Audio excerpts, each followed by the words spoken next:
চুয়াডাঙ্গা সদর হাসপাতালে হদিস নেই বরাদ্দের ২৪ লাখ টাকার। হাসপাতালের ভেতরে ও বাইরে ক্ষোভ, দ্রুত তদন্ত ও দায়ীদের শাস্তির দাবি। আসন পুনর্বহালের দাবিতে বাগেরহাটে চলছে সকাল সন্ধ্যা হরতাল। গাছের গুড়ি বেঞ্চ ফেলে জেলার ২০টি স্থানে অবরোধ। ৮ বছর পর ঠাকুরগাঁওয়ে বিএনপির সম্মেলন। এক দলীয় শাসন ব্যবস্থা থেকে বহুদলীয় গণতন্ত্র প্রবর্তন করেছে বিএনপি, মন্তব্য মির্জা ফখরুলের। রাজবাড়ীতে দরবারে হামলায় জড়িত কাউকে ছাড় দেওয়া হবে না, হুঁশিয়ারি অতিরিক্ত ডিআইজি। পুলিশের ওপর হামলার ঘটনায় গ্রেফতার আরও ৪।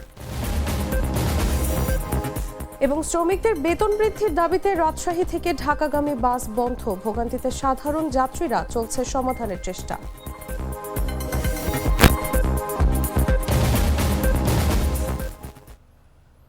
এতক্ষণ শুনছিলেন সংবাদ শিরোনাম।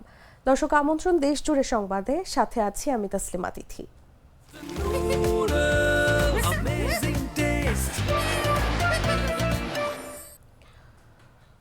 চলে যাচ্ছি পুরো খবরে। চুয়াডাঙ্গা সদর হাসপাতালে পরিষ্কার পরিচ্ছন্নতা ও কম্পিউটার খাতে ২৪ লাখ টাকা খরচ দেখানো হলেও তার কোনো হদিস নেই। ৩ মাস আগে বরাদ্দ আসার পরও হাসপাতালের স্টোর রুমে উপকরণের অস্তিত্ব না থাকায় ক্ষোভ ছড়িয়েছে হাসপাতালের ভেতরে ও বাইরে। প্রকাশ্য বরাদ্দের টাকা গায়েব হওয়া নিয়ে এখন জেলা জুড়ে আলোচনা চলছে। সচেতন মহল বলছে, এই ঘটনায় দ্রুত তদন্ত ও দায়ীদের বিরুদ্ধে কঠোর ব্যবস্থা না নিলে স্বাস্থ্য খাতে দুর্নীতি আরও বিস্তৃত হবে। চুয়াডাঙ্গা থেকে হোসেন মালিকের পাঠানো তথ্যচিত্র, বিস্তারিত জাগো ডেস্ক রিপোর্টে। চুয়াডাঙ্গা সদর হাসপাতালের পরিষ্কার পরিচ্ছন্নতা ও কম্পিউটার আনুষঙ্গিক খাতে ২৪ লাখ টাকা খরচ দেখানো হলেও তার কোনো হদিস মিলছে না। ৩ মাস আগে বরাদ্দ আসার পরও হাসপাতালের স্টোর রুমে সেসব সামগ্রীর কোনো অস্তিত্ব নেই। এই ঘটনায় হাসপাতালের ভেতরে ও বাইরে ক্ষোভের সৃষ্টি হয়েছে। জানা যায়, স্বাস্থ্য অধিদপ্তর থেকে গত ১ জুন সদর হাসপাতালের জন্য পরিষ্কার পরিচ্ছন্নতার সামগ্রী ক্রয়ে ২০ লাখ এবং কম্পিউটার ও আনুষঙ্গিক খাতে আরও ৪ লাখ টাকা বরাদ্দ দেওয়া হয়। নিয়ম অনুযায়ী ক্রয়কৃত সব উপকরণ প্রথমে স্টোর কিপারের কাছে আসার কথা, কিন্তু ৩ মাস পেরিয়ে গেলেও স্টোরে কোনো সামগ্রী ঢোকেনি। অথচ গত জুনেই এই টাকা উত্তোলন করেছেন তত্ত্বাবধায়ক ডক্টর বিদ্যুৎ কুমার বিশ্বাস। সদর হাসপাতালের স্টোর রুম ঘুরে দেখা যায়, পরিষ্কার পরিচ্ছন্নতার সামগ্রী বলতে মাত্র ৪ কার্টুন জীবাণুনাশক রয়েছে। এর বাইরে ওই রুমে আর কোনো পরিষ্কার পরিচ্ছন্নতার সামগ্রী মজুদ পাওয়া যায়নি। চুয়াডাঙ্গা সদর হাসপাতালের প্রধান সহকারী আব্দুস সবুর বলেন, যেটা করছে ওরা স্যার একান্তভাবে নিজস্বভাবে করছে, আমরাও জানি না। তবে সরকারি টাকা আসলে করে কিন্তু আসার পরে যে খরচ করতে হয় এমন না, মানে তাদের সাথে আগের থেকেও টাকা কাজ করা হয়, ফান্ড আসলে পরে ওটা বিরুদ্ধে তোলা হয়। এসব বিষয়ে জানতে চাইলে চুয়াডাঙ্গা সদর হাসপাতালের তত্ত্বাবধায়ক ডক্টর বিদ্যুৎ কুমার বিশ্বাস কোনো মন্তব্য করতে রাজি হননি। এটা আমরা তথ্য দিতে পারছি না, আমরা তথ্য দিতে পারবো না, এগুলো অফিসিয়াল সিক্রেসি, এটা আমরা বলতে পারবো না। উপকরণ ছাড়াই পুরো বরাদ্দের টাকা কি কাজে ব্যবহৃত হয়েছে এমন প্রশ্নের জবাবে কিছুক্ষণ নিশ্চুপ থাকার পর তিনি বলেন, বিষয়টি দেখতে হবে, তারপর জানাতে পারবো। আমাদের প্রতি বছর আমাদের যে আয় ব্যয়ের হিসাবগুলো সেটা অডিট হয়। বিগত বছরে অডিটগুলো সম্পন্ন হয়েছে। এখানে যদি কোনো কিছুর ঘাটতি থাকে বা কোনো অসঙ্গতি থাকে, সেটা আমাদের অডিট টিম আসবে, তারা নির্ধারণ করবে। তবে কবে এই ব্যয়ের হিসাব জানাতে পারবেন তা নিশ্চিত করে বলেননি। জেলার প্রধান স্বাস্থ্যসেবার প্রতিষ্ঠানে এমন প্রকাশ্য দুর্নীতির খবর হতবাক ও ক্ষুব্ধ করেছে সাধারণ মানুষকে। চুয়াডাঙ্গা সিভিল সার্জন ডক্টর হাদি জিয়াউদ্দিন আহমেদ বলেন, চুয়াডাঙ্গা সদর হাসপাতালের দেখভাল সহ অর্থনৈতিক নানা কার্যক্রম তত্ত্বাবধায়ক নিজে তদারকি করেন, আমাদের আন্ডারে না। তবে আমরা পরামর্শ দিতে পারি, আপনি ডিজি অফিসে কিংবা ডিডি অফিস অর্থাৎ স্বাস্থ্য পরিচালকের সঙ্গে কথা বলতে পারেন। প্রকাশ্য বরাদ্দের টাকা গায়েব হওয়া নিয়ে এখন জেলা জুড়ে আলোচনা চলছে। সচেতন মহল বলছে, এ ঘটনায় দ্রুত তদন্ত ও দায়ীদের বিরুদ্ধে কঠোর ব্যবস্থা না নিলে স্বাস্থ্য খাতে দুর্নীতি আরও বিস্তৃত হবে।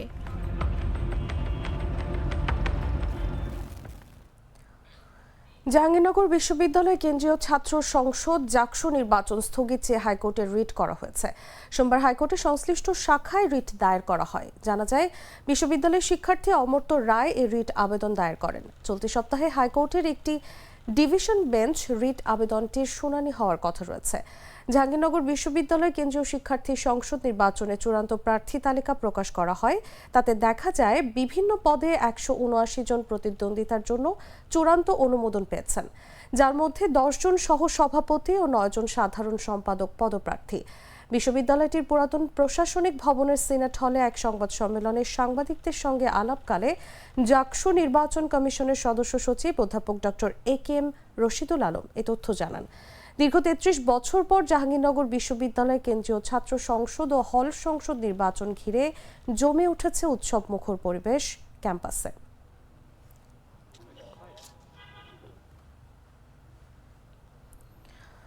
বাগেরহাটের 4টি সংসদীয় আসন পুনর্বহালের দাবিতে জেলা জুড়ে হরতাল ও সড়ক পথ অবরোধ কর্মসূচি পালন করছে সর্বদলীয় সম্মিলিত কমিটি। এতে 4টি সংসদীয় আসনের মধ্যে একটি কমিয়ে জেলায় 3টি সংসদীয় আসন করে নির্বাচনী সীমানার চূড়ান্ত গেজেট প্রকাশ করার প্রতিবাদও জানানো হয়। সোমবার সকাল 8টা থেকে হরতাল ও সড়ক পথ অবরোধ কর্মসূচি পালন শুরু হয়েছে। এ কর্মসূচি চলবে সন্ধ্যা 6টা পর্যন্ত। বাগেরহাট মহাসড়কের কেন্দ্রীয় বাসস্ট্যান্ড, জেলা প্রশাসকের কার্যালয়ের সামনে, খুলনা ঢাকা মহাসড়কের দশানী, নওয়াপাড়া, কাটাখালী, মোল্লাহাট সেতু, বাগেরহাট পিরোজপুর মহাসড়কের সাইনবোর্ড বাজার, খুলনা মংলা মহাসড়কের ফয়লা, মংলা বাসস্ট্যান্ড সহ জেলার অন্তত 20টি গুরুত্বপূর্ণ স্থানে সড়কের উপর গাড়ি, গাছের গুঁড়ি ও বেঞ্চ রেখে অবরোধ করছেন সর্বদলীয় সম্মিলিত কমিটির নেতাকর্মীরা। আমরা 3 দিন আলটিমেটাম দিয়েছি। আমরা আজকে সারা দিন হরতাল চলবে। আমাদের লাভ রক সাহেব আসছিলেন, সারা বাগেরহাটে আজকে হরতাল চলছে। প্রত্যেকটা স্পটে আমাদের নেতৃবৃন্দ, সর্বদলীয় নেতৃবৃন্দ আমরা এখানে আমরা অফিস বন্ধ করে দিচ্ছি। আমরা নির্বাচন অফিসে আমরা তালা দিয়েছি। আমরা ডিসি সাহেব আসছিলেন, আমরা তাকে ঢুকতে দেইনি। আমরা আমাদের সিদ্ধান্ত, সর্বোচ্চ সিদ্ধান্ত, আমাদের 4টে সিট, আমাদের এই 3টে পরিবর্তন না হয়ে 4টে রাখা পর্যন্ত আমাদের এই আন্দোলন চলবে। বিএনপি হলো সেই রাজনৈতিক দল যে একদলীয় শাসন ব্যবস্থা থেকে বহুদলীয় গণতন্ত্র প্রবর্তন করেছে বলে মন্তব্য করেছেন বিএনপির মহাসচিব মির্জা ফখরুল ইসলাম আলমগীর।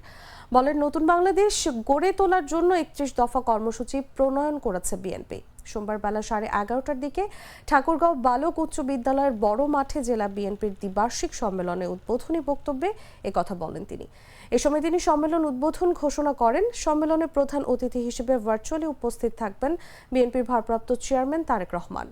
এছাড়াও কেন্দ্রীয় বিএনপির ভাইস চেয়ারম্যান শামসুজ্জামান দুদু সহ স্থানীয় অন্যান্য নেতাকর্মীরা নতুন নেতৃত্ব বাছাই ও সাংগঠনিক শক্তি পুনর্গঠনের লক্ষ্যে দীর্ঘ 8 বছর পর ঠাকুরগাঁও জেলা বিএনপির দ্বিবার্ষিক সম্মেলন অনুষ্ঠিত হচ্ছে। সম্মেলনকে ঘিরে মাঠ জুড়ে তৈরি হয়েছে বিশাল মঞ্চ। এর পাশাপাশি শহরের প্রধান সড়ক, মোড় ও গুরুত্বপূর্ণ স্থানে টানানো হয়েছে অসংখ্য রং বেরঙের ব্যানার, ফেস্টুন ও পোস্টার। নেতাকর্মীদের মধ্যে বিরাজ করছে ব্যাপক উৎসাহ উদ্দীপনা।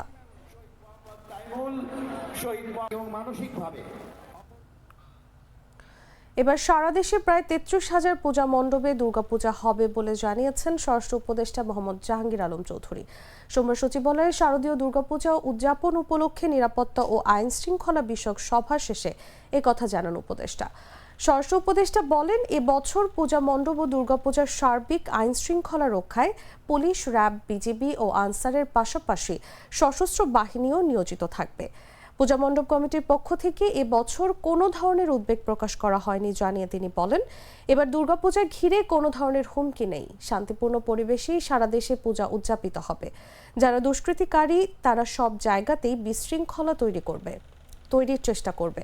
উপদেষ্টা জানান, এখন পর্যন্ত তালিকা অনুযায়ী সারা দেশে 31,576টি পূজা মণ্ডপে দুর্গাপূজা অনুষ্ঠিত হবে বলে জানা গেছে। এখনো পর্যন্ত পূর্ণাঙ্গ তালিকা আসেনি, তবে আনুমানিক 33,000 পূজা মণ্ডপে দুর্গাপূজা অনুষ্ঠিত হবে বলে ধারণা করা হচ্ছে। দুধার চকলেটে একাকার হয়ে ওঠা প্রাণ লেয়ার সম্পর্কের মিষ্টি ম্যাজিক। তদন্ত সাপেক্ষে যার বিরুদ্ধে সাক্ষ্য প্রমাণ বেরিয়ে আসবে এবং অপরাধ খুঁজে পাওয়া যাবে তার বিরুদ্ধেই ব্যবস্থা নেওয়া হবে বলে জানিয়েছেন ঢাকা রেঞ্জের অতিরিক্ত ডিআইজি মোহাম্মদ সিদ্দিকুর রহমান। বলেন, জড়িত কাউকে ছাড় দেওয়া হবে না। সোমবার দুপুরে রাজবাড়ীর গোয়ালন্দে ইমাম মেহেদী দাবি করা বিতর্কিত নুরাল পাগলের বাড়ি ও মাজার পরিদর্শন শেষে এসব কথা বলেন তিনি। ডিআইজি বলেন, বর্তমানে আইনি এবং গ্রেফতার কার্যক্রম অব্যাহত রয়েছে। একটি মামলা হয়েছে এবং আরও কিছু মামলা হবে। মামলার প্রেক্ষিতে ইতোমধ্যে বেশ কয়েকজনকে গ্রেফতার করা হয়েছে। এদিকে 5 সেপ্টেম্বর পুলিশের ওপর হামলা ও গাড়ি ভাঙচুর মামলায় আরও 4 আসামিকে গ্রেফতার করেছে পুলিশ। এ নিয়ে এখন পর্যন্ত ওই মামলায় মোট 11 জন গ্রেফতার হয়েছেন। আপনারা তো সবই জানেন, এখানে প্রশাসন কার্যকরী ব্যবস্থা গ্রহণ করেছে। পোশাকি পুলিশ ছিল, পোশাকের আদলে সাদা পোশাকে আমাদের গোয়েন্দা তৎপরতা ছিল আইন শৃঙ্খলা বাহিনীর পক্ষ থেকে। সেটা শুধু পুলিশ নয়, র্যাব, তারপর আপনারা জানেন এখন যৌথ বাহিনী আছে, সবাই কাজ করেছিল। হঠাৎ করে এটা জুমার নামাজের পরে আপনার যেটা হয়ে গেল, শান্তিপূর্ণ সমাবেশ থেকে হঠাৎ করে অশান্ত হয়ে গেল। পরবর্তীতে আইন শৃঙ্খলা বাহিনী তাদের ভূমিকা পালন করেছে। যার বিরুদ্ধে তদন্তে সাক্ষ্য প্রমাণ বেরিয়ে আসবে, যার অপরাধ খুঁজে পাওয়া যাবে, তার বিরুদ্ধে ব্যবস্থা নেওয়া হবে। তাতে সে যদি প্রশাসনে থাকে তার বিরুদ্ধে হবে, প্রশাসনের বাইরে যদি থাকে তাকেও ছাড় দেওয়া হবে না। এবং সবকিছু আমরা করছি সাক্ষ্য প্রমাণের ভিত্তিতে, শুধু ভিডিও ফুটেজ না, যে কোনো ধরনের গোয়েন্দা তৎপরতা, যে কোনো ধরনের ইনফরমেশন সবকিছু আমরা তুলচারা বিশ্লেষণ করতেছি। বিশ্লেষণের প্রেক্ষিতে আমরা যখন নিশ্চিত হব যিনি প্রকৃত অপরাধী তাকে আইনের আওতা আনা হবে। রাজশাহী থেকে ঢাকাগামী যাত্রীবাহী বাস চলাচল বন্ধ করে দিয়েছেন শ্রমিকরা। চালক, সুপারভাইজার ও সহকারীদের বেতন বৃদ্ধির দাবিতে রোববার রাত 9টা থেকে এই কর্মসূচি শুরু হয়। এতে ভোগান্তিতে পড়েছেন সাধারণ যাত্রীরা। শ্রমিকদের অভিযোগ, প্রায় 10 বছর ধরে একই হারে বেতন দেওয়া হচ্ছে। প্রতি ট্রিপে চালক পান 1100 টাকা, সুপারভাইজার 500 টাকা এবং সহকারী মাত্র 400 টাকা। কোনো কোনো পরিবহনে চালকদের দেওয়া হয় 1200 টাকা। শ্রমিকরা এই বেতন বাড়িয়ে অন্তত 2000 টাকা করার দাবি তুলেছেন। তাদের দাবি, ড্রাইভারকে 2000, হেল্পারের বেতন 1000 ও সুপারভাইজারের বেতন 1100 টাকা করতে হবে। সেই সঙ্গে কানসার, চাঁপাইনবাবগঞ্জ গেলে সেটি আরও বাড়াতে হবে। এদিকে বাস বন্ধ হয়ে যাওয়ায় চরম দুর্ভোগে পড়েছেন যাত্রীরা। অনেকেই বাধ্য হয়ে বিকল্প পরিবহন ব্যবহার করছেন। এ বিষয়ে রাজশাহী জেলা মোটর শ্রমিক ইউনিয়নের ভারপ্রাপ্ত সাধারণ সম্পাদক রফিকুল ইসলাম পাখি বলেন, শ্রমিকদের দাবি যৌক্তিক। মালিকদের সঙ্গে বসে সমাধানের চেষ্টা করা হবে বলেও জানান তিনি।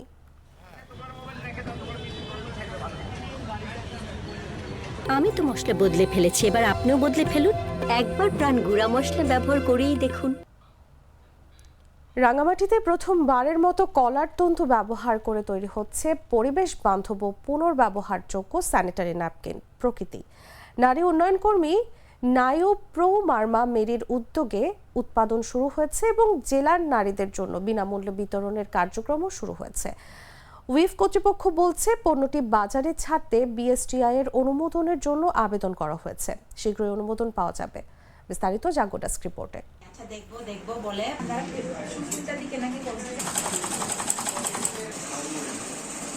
স্বাস্থ্যসম্মত, পরিবেশ বান্ধব ও উচ্চ শোষণ ক্ষমতা সম্পন্ন স্যানিটারি ন্যাপকিন প্রকৃতি তৈরি হচ্ছে রাঙামাটিতে। দেশে প্রথমবারের মতো কলা গাছের তন্তু প্রক্রিয়াজাত করে তৈরি করা হচ্ছে এই ন্যাপকিন। ব্যতিক্রমী এই উদ্যোগের পরিকল্পনাকারী একজন নারী উন্নয়ন কর্মী। সম্প্রতি জেলা প্রশাসকের উপস্থিতিতে রাঙামাটিতে এই স্যানিটারি ন্যাপকিনের একটি প্রদর্শনীও সম্পন্ন হয়েছে। নারীদের অতি প্রয়োজনীয় এই ন্যাপকিনের বিশেষত্ব হচ্ছে এটি পুনর্ব্যবহারযোগ্য। নায়ুপ্রো মার্মা মেরি নামের এই উন্নয়ন কর্মীর হাত ধরেই রাঙামাটিতে সফলভাবে উৎপাদন শুরু হয়েছে পরিবেশ বান্ধব, পুনর্ব্যবহারযোগ্য স্যানিটারি ন্যাপকিনের। ভারতের আহমেদাবাদে স্থানীয় বেসরকারি উন্নয়ন সংস্থার ব্যতিক্রমী উদ্যোগ পরিদর্শনে গিয়ে এই প্রযুক্তির সন্ধান পান তিনি। তো একবার আমি আহমেদাবাদে গিয়েছিলাম অল ইন্ডিয়া রেডিওর একটা প্রোগ্রামে। তখন একজন নারী অংশগ্রহণকারী এসেছিলেন। তো উনি বলেছেন যে আহমেদাবাদে নাকি ওই স্যানিটারি ন্যাপকিন তৈরি হয়, কলা পাতার মাধ্যমে পুনর্ব্যবহারযোগ্য স্যানিটারি ন্যাপকিন ব্যবহার হয়। তো তখন থেকে আমি চিন্তা করলাম যে পার্বত্য চট্টগ্রামে সহজলভ্য কলা গাছের অ্যাভেলেবিলিটি আছে। তো প্রকৃতিকে কাজে লাগিয়ে কিভাবে একটু পুনর্ব্যবহারযোগ্য স্যানিটারি ন্যাপকিন ব্যবহার করা যায়, এই চিন্তা নিয়ে আমরা এই কাজটি করেছি। তিনি আরো জানান, এটি একটি প্রকল্প ভিত্তিক উদ্যোগ। এই প্রকল্পের মাধ্যমে 5,000 কিশোরী ও নারীকে বিনামূল্যে স্যানিটারি ন্যাপকিন দেওয়া হবে। এরই মধ্যে বিতরণের কাজ শুরু হয়েছে। উইপ অর্গানাইজেশন মানে আমরা প্রত্যন্ত অঞ্চলে নারী এবং কিশোরীদেরকে নিয়ে কাজ করি, বিভিন্ন ইস্যু নিয়ে কাজ করি। তো কাজ করতে গিয়ে দেখা যায় যে প্রত্যন্ত অঞ্চলের নারীরা অর্থনৈতিকভাবে স্বাবলম্বী নয়, অনেক পিছিয়ে পড়া। মাসিক চলাকালীন সময় ওনারা অনেক দুঃখ দুর্দশার মধ্যে সময় পার করেন। তো সে চিন্তা থেকে আমরা চিন্তা করেছি যে তাদেরকে স্যানিটারি ন্যাপকিন কিভাবে বিনামূল্যে দেওয়া যায়। উইফ কর্তৃপক্ষ জানায় পণ্যটি বাজারে ছাড়তে বিএসটিআই এর অনুমোদনের জন্য আবেদন করা হয়েছে। শিগগিরই অনুমোদন পাওয়া যাবে। অনুমোদন পেলে বাজারজাত শুরু হবে। প্যাকেটের গায়ে ব্যবহার পদ্ধতি, ব্যবহারের পর করণীয় এবং এর উপাদান সমূহের বিবরণ ও মেয়াদ উত্তীর্ণ তারিখ দেওয়া রয়েছে। চট্টগ্রামের মিশরে দরিদ্র কৃষক উত্তম দাসের 33 শতক জমিতে চাষ করা 400 লাউ গাছ কেটে দিয়েছে দুর্বৃত্তরা। রোববার রাতে উপজেলার বড়তাকিয়া ভূঁইয়াপাড়া এলাকায় এই ঘটনা ঘটে। কৃষক উত্তম দাস ঋণ করে 33 শতক জমিতে লাউ চাষ করেছিলেন। এই ঘটনার পর এখন তিনি দিশেহারা। তিনি জানান, লাউ চাষে খরচ হয়েছে 1,20,000 টাকা। ঠিকমতো বাজারে বিক্রি করতে পারলে খরচ উঠে লাভ হতো আরো কয়েক লাখ। এ বিষয়ে মিশরে উপজেলা কৃষি কর্মকর্তা প্রতাপ চন্দ্র রায় জানান, বড়তাকিয়ায় জমির লাউ গাছ কেটে ফেলার ব্যাপারটি তিনি জানতেন না। উপসহকারী কৃষি অফিসারকে পাঠিয়ে খোঁজ খবর নেওয়া হচ্ছে বলেও জানান তিনি। কতটুকু অসহায় কিছু নিজেই জানি না, ঠিক আছে না, এই যে আর এতটুকু ক্ষতি করবো আজ জীবনে কল্পনাই করিনি যে আপন মানুষই এরকম আঘাত করে আজ কোনো জীবনে কল্পনাই করতে পারিনি। যদি আজকে কল্পনা করতাম, ঠিক আছে, আমি সতর্ক থাকতাম যে আমার এমন ক্ষতি করব। দুধ কলাতে বুঝি কাল সাবে ফুসলাম, এইখানে আনবে 33 শতক। আসলে একটা কথা বলতে কি জানেন না, মানুষকে এই পৃথিবীতে আপন জানাটাই ভুল। সত্যিকার অর্থে বলতে কি জানেন না, আমি এইখান থেকে আজকে 3টা মাস এটার পিছনে শ্রম দিছি, আর এইখানে আমি 1,20,000 টাকার মতো খরচ করছি। দাদা বুঝছেন, আমার আর এটা ছাড়া আর কোনো একটা ক্ষেত নাই, ঠিক আছে। আমি এই 3টা মাস কামলা টামলা নিয়ে আমি সব কিছু এটাতে প্রয়োগ করছি। আমি এই 3 দিন 60 দিনে আমি প্রায় 15,000 টাকার মতো বিক্রি করছি 60 দিনে।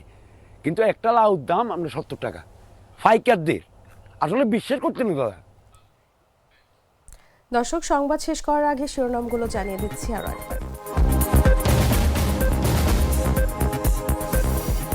চুয়াডাঙ্গা সদর হাসপাতালে হদিস নেই বরাদ্দের 24 লাখ টাকার। হাসপাতালের ভেতরে ও বাইরে ক্ষোভ। দ্রুত তদন্ত, দায়ীদের শাস্তির দাবি। আসন পুনর্বহালের দাবিতে বাগেরহাটে চলছে সকাল সন্ধ্যা হরতাল। গাছের গুঁড়ি বেঞ্চ ফেলে জেলার 20টি স্থানে অবরোধ। 8 বছর পর ঠাকুরগাঁওয়ে বিএনপির সম্মেলন। এক দলীয় শাসন ব্যবস্থা থেকে বহুদলীয় গণতন্ত্র প্রবর্তন করেছে বিএনপি, মন্তব্য মির্জা ফখরুলের। রাজবাড়ীতে দরবারে হামলার ঘটনায় গ্রেফতার আরও 4। জড়িত কাউকে ছাড় দেওয়া হবে না, সাফ জানালেন অতিরিক্ত ডিআইজি। এবং শ্রমিকদের বেতন বৃদ্ধির দাবিতে রাজশাহী থেকে ঢাকাগামী বাস বন্ধ। ভোগান্তিতে সাধারণ যাত্রীরা, চলছে সমাধানের চেষ্টা।